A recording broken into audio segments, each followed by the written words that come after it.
The flood water was rising fast. Jake heard a woman screaming, clinging to a tree. He could stay safe with his daughter or risk his life for a stranger. He didn't know this choice would change everything, or that the woman he saved was worth billions and running from her own broken life. Before watching full story, comment below from where you watching. Also like and subscribe for more stories. The rain had been falling for 3 days straight. Jake Miller stood at his kitchen window, watching the water rise in the street outside his small house. His 8-year-old daughter Emma sat at the table, drawing pictures while eating cereal. "Dad, why is there so much water everywhere?" Emma asked, not looking up from her drawing. "It's just a lot of rain, sweetheart," Jake said, trying to keep his voice calm. He had lived in Millbrook for 30 years and he had never seen flooding like this. Jake was a mechanic at the local garage. Money was always tight since his wife Sarah died 2 years ago from cancer. He worked long hours to pay the bills and take care of Emma. Some days he felt like he was drowning even without the flood. The radio crackled on the counter. "All residents near Mill Creek should evacuate immediately. The water is rising fast." Jake looked at Emma. "Come on, honey. We need to go stay with Uncle Tom for a while." As they packed a few things, Jake heard something outside. A scream. He looked out the window and saw a woman clinging to a tree about 50 yards away. The water was up to her chest and getting higher. "Emma, go wait in the truck," Jake said quickly. "But Dad." "Now Emma. I'll be right back." Jake ran outside into the rushing water. It was cold and strong, trying to knock him down with every step. The woman was holding onto the tree with both arms, her face pale with fear. "Hold on," Jake shouted over the sound of the water. "I'm coming." He fought against the current, using fence posts and anything else he could grab to pull himself forward. When he reached the tree, the woman looked at him with wide, frightened eyes. "I can't swim very well," she said, her voice shaking. "It's okay. I've got you." Jake wrapped one arm around her waist. "We're going to go slow. Just hold on to me." The journey back to his truck felt like forever. The water kept trying to pull them away, but Jake used all his strength to fight it. The woman didn't say much, just held on tight and tried to help by kicking her legs. Finally, they made it to the truck where Emma was waiting with big worried eyes. "Dad, are you okay?" Emma called out as Jake helped the woman into the passenger seat. "We're fine, baby." Jake was breathing hard and soaked to the skin. The woman was shivering and looked like she might faint. "What's your name?" Jake asked as he started the truck. "Anna," she said quietly. "Anna Smith." She seemed to hesitate before saying the last name. Jake noticed she was wearing expensive clothes, even though they were now muddy and torn. Her watch looked like it cost more than he made in a month. But he didn't ask questions. People had their reasons for things. "We're going to my brother's house until this water goes down," Jake explained as they drove through the flooded streets. "You can stay there too. Tom won't mind." Anna just nodded and stared out the window. Jake could see she was still in shock. But when they got to Tom's house, it was already flooded too. The whole area was underwater. Jake sat in the truck trying to think of what to do next. "Dad, what about Mrs. Henderson's house up on the hill?" Emma suggested. "Remember? She said we could visit anytime." Jake smiled at his daughter. "That's a great idea, Em." Mrs. Henderson was their elderly neighbor who lived in a house on higher ground. But when they got there, they found out she had already evacuated to stay with her daughter in the next town. "Well," Jake said, looking at the empty house, "I guess we're going home and hoping for the best." Their own house was on a slight hill, and when they got back, the water was still below the front steps. Jake helped Anna inside while Emma ran ahead to turn on the heater. "You need dry clothes," Jake told Anna. "I think I have some of my wife's things that might fit you."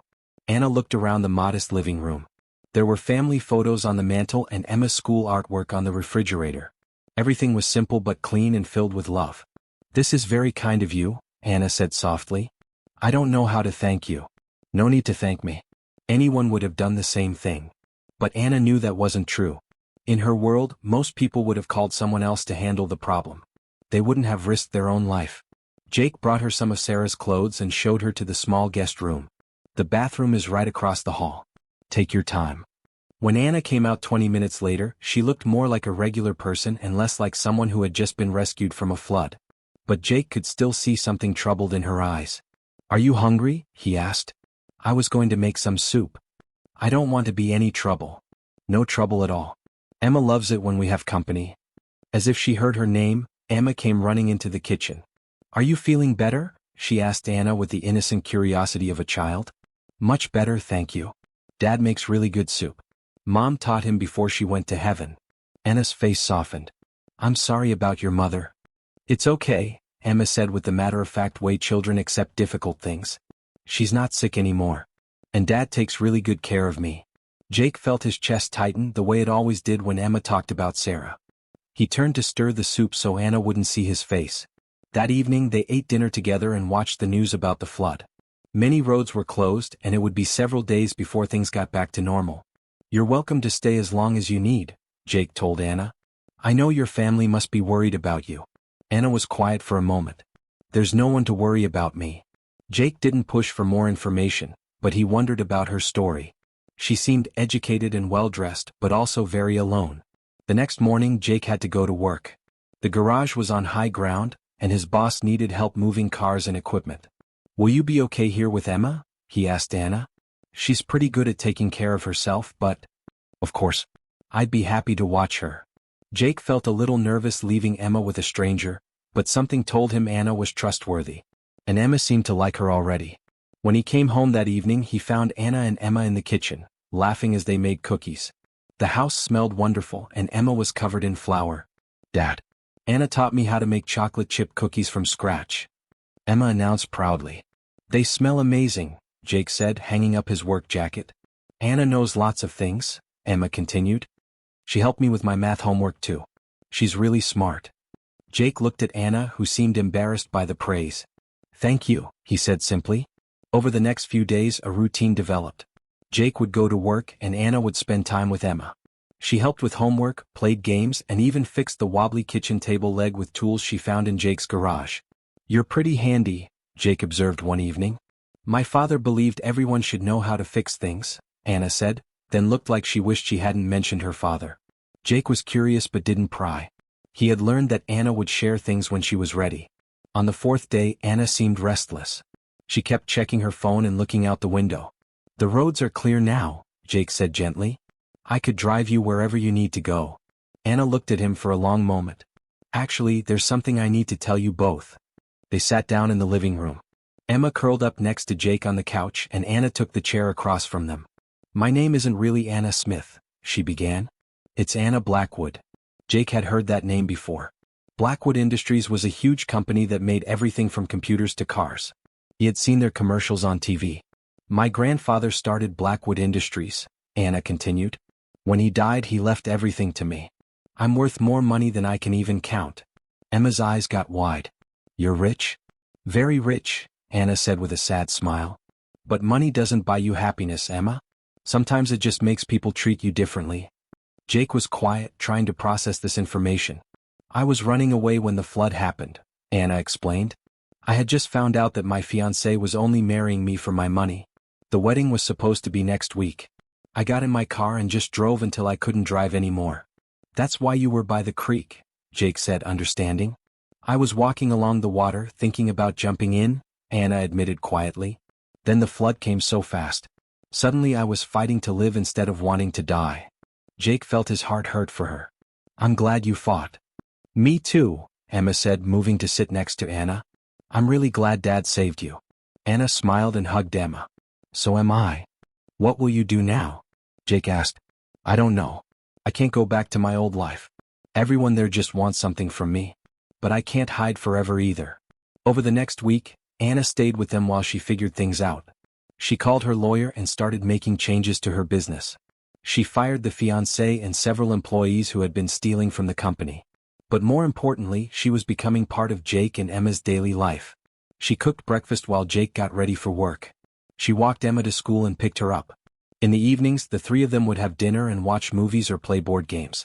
Jake found himself looking forward to coming home in a way he hadn't since Sarah died. Anna made the house feel alive again. One evening, Emma was in bed and Jake and Anna were cleaning up the kitchen together. I've been thinking, Anna said, drying a plate. This town doesn't have a good school library. Emma told me the books are old and falling apart. Yeah, the school board doesn't have much money for things like that, Jake said. What if I donated money for a new library? And maybe a computer lab too? Jake stopped washing dishes and looked at her. Anna, that would cost a lot of money. I have a lot of money. And this town gave me my life back. I want to give something back. The kids would love that. Emma would be so excited.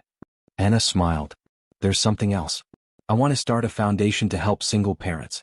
People like you who are working so hard to take care of their children alone. Jake felt tears in his eyes. Anna? You saved my life, Jake. Not just from the flood but from giving up on everything good in the world. You and Emma showed me that there are still kind, genuine people who care about others without wanting anything in return. Jake dried his hands on a towel and turned to face her. You saved us too. This house was so quiet and sad after Sarah died. You brought light back into it. They looked at each other for a moment, both feeling something they hadn't expected. I don't want to leave, Anna said quietly. Then don't. But what would people say? A billionaire living in a small house with a mechanic and his daughter. I don't care what people say, Jake said, stepping closer to her. Do you? Anna shook her head. Not anymore. Jake reached out and took her hand. Sarah used to say that love finds you when you're not looking for it. I thought I would never love anyone again after she died. And I thought no one could ever love me for who I really am, not just my money. I fell in love with Anna Smith, the woman who helped my daughter with homework and fixed my kitchen table. I don't care about Anna Blackwood's billions. Anna smiled through her tears. Good, because Anna Smith is who I want to be. 3 months later, the new school library was finished. The whole town came for the opening ceremony. Emma cut the ribbon with a big pair of scissors, grinning from ear to ear. My dad's girlfriend built this library, she announced to anyone who would listen. She's really smart and nice and she makes the best pancakes ever. Jake laughed and put his arm around Anna. Girlfriend, huh? He whispered in her ear. I like the sound of that, Anna whispered back. They watched Emma run into the library with her friends, excited to see all the new books and computers. Thank you, Jake said to Anna. For what? For staying, for becoming part of our family. For showing Emma that dreams can come true. Anna looked around at the happy children and parents, at the beautiful new library, at the town that had become her home. Thank you for teaching me what real wealth looks like, she said. It's not money in a bank account. It's coming home to people who love you. It's making a difference in your community. It's finding someone who sees your heart instead of your bank balance. Jake kissed her forehead. The flood brought you to us for a reason. I used to think I was unlucky, Anna said, watching Emma show her friends around the new library. Now I know I'm the luckiest person in the world. That evening, the three of them walked home together through the town that had given Anna a second chance at life. The streets were dry now, and flowers were blooming in gardens that had been underwater just months before. Sometimes the worst storms bring the greatest blessings. Sometimes you have to lose everything to find what really matters. And sometimes the person you save ends up being the one who rescues you. Jake had thought he was just helping a stranger in trouble. He never imagined that woman would become his partner, Emma's second mother, and the missing piece of his heart he didn't even know was lost. Anna had thought her life was over when she discovered her fiancé's betrayal. She never imagined that getting caught in a flood would lead her to a love more real and precious than all her money could buy. As they reached their front door, Emma ran ahead to turn on the porch light. Home, Anna said softly, and for the first time in her life she truly knew what that word meant. Home, Jake agreed, squeezing her hand as they walked into the house that had become their sanctuary, their new beginning, and proof that love really can bloom anywhere, even after the worst storms have passed.